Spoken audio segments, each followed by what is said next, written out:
Welcome to this interview. I'm Megan Gibson, your Okay, so your newest book teaches people actual tools to help readers really reprogram their brains out of trauma and anxiety. And we're going to share some of those today. But first, I want to start with the research that the book is based on, which is ACEs, or Adverse Childhood Experiences Evaluation. So what is it? Where did it come from?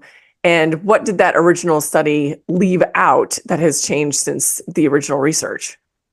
Yeah, so the name of the book is the Adverse Childhood Experiences Guided Journal. And we worked all that in, which usually we try to avoid doing in book titles, because the term itself, adverse childhood experiences, is a term that has been around, most people don't realize, since the 1990s. Research began on how adverse childhood experiences, and we'll get into what they mean, can really shape the nervous system, the brain, and physical and mental health across a lifetime. So we really wanted to do honor to this field of research in the title of the book.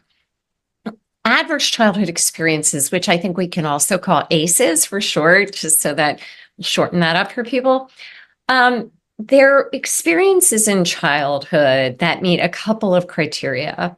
They could fall into one of four categories. They could be household dysfunction. That's definitely the most pressing and usually has the biggest effect on the developing nervous system, the architecture of the brain, and how the immune system will function, and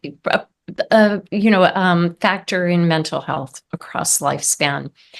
So those are things like growing up with a parent who had an untreated mental health disorder, or growing up with parents who bickered and fought all the time and or divorced or separated. It's not just divorce. It's what was that emotional climate in the home around your parents' relationship. Losing a parent. I lost a parent early in life. He died very suddenly, my father.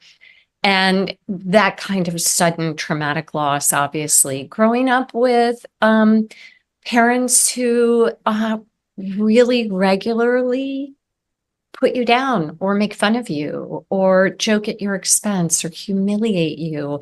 These types of family dysfunction, and researchers had just never looked at whether or not they had a cost on human well-being until the mid-1990s.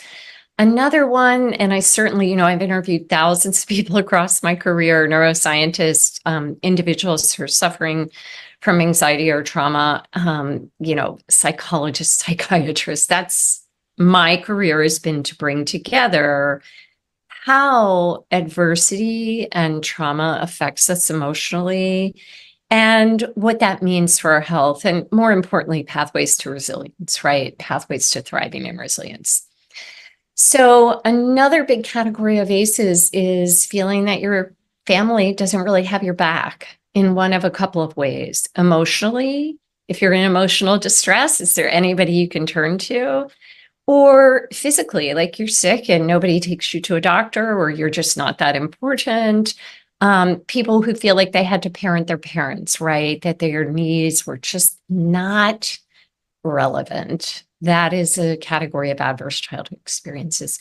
What they all have in common under this umbrella, so I'm on the umbrella of household dysfunction, and I'm going through categories of household dysfunction. We also have things like watching there be abuse in the home, or being sexually or physically abused yourself, watching your mother be abused. So it encompasses a lot. But what they all have in common is that something was happening that shouldn't happen, and you had no adult to turn to. You had nobody to say to you, hey, I know this is happening. It's not okay. You are precious and loved unconditionally. And we are here to help you through it. So it's that combination of factors. Bad things are happening. They're kind of a secret, and or there isn't enough support for you to process in your mind, okay, this is my mom or dad. I'm in the living room and I can't tie my shoes and no one's helping me, but they're making fun of me. These feelings that we have that come about because of that household dysfunction do a couple of really significant things. They begin to give us the message that we're not okay, but because our little brains are so active and so busy trying to help us, instead of saying, and my situation is not okay, we don't have the wherewithal to do that. The developing brain doesn't have the wherewithal to do that. So instead we go, I am not okay in who I am, in my body, in my being. I'm wrong. I'm terribly, terribly wrong. And that begins to shift the action of our nervous system and our self-beliefs and how we see ourselves and how we respond to ourselves in adversity for the rest of our lives.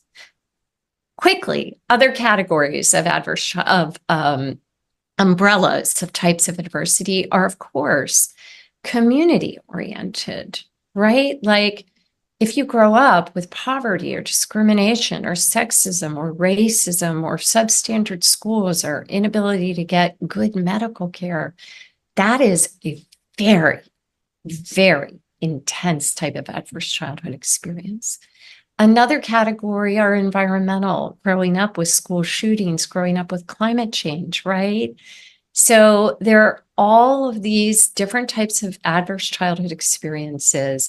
And now we've added social stressors through social media, this idea that I don't fit in, I'm not good enough, I won't be loved, I can't be accepted 24/7. All these together begin to change the brain and change the nervous system, change the immune system. And we see those effects across 2,000 studies over the past 30 years, showing a greater likelihood of autoimmune disorders, mental health concerns, depression, anxiety, bipolar, cancer, irritable bowel syndrome, heart disease. There is almost not a